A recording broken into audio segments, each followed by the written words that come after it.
நடுவர் அவர்களே, இக்கால பெண்களுக்கு சவால்களே இல்லைன்னு சொல்லிட்டு ஐயா முத்துசந்தானம் சொல்லிட்டு போனார். அவர் இங்க என்னமோ இக்கால பெண்கள் எப்படிலாம் ஏமாத்துறாங்க, எப்படிலாம் ஆடம்பரமா இருக்கிறாங்க, டிஸ்கோ சாந்தியை பத்தி எல்லாம் சொல்லிட்டு போனார். அவரை பத்தி ஒரு விஷயம் உங்களுக்கு எல்லாம் தெரியாது. என்ன இலக்கிய பெண்களுக்கு இவ்வளவு சப்போர்ட்டா பேசினாரு.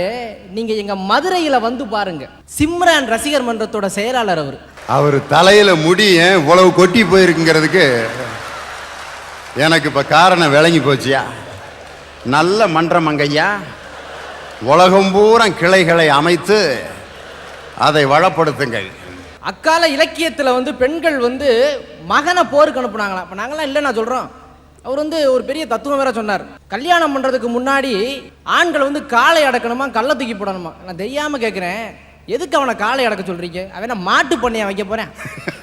அந்த பொண்ணை காப்பாற்றுறதுக்குரிய அறிவு, துணிவும் தெம்பு இருந்தால் அதே போதும். இப்படி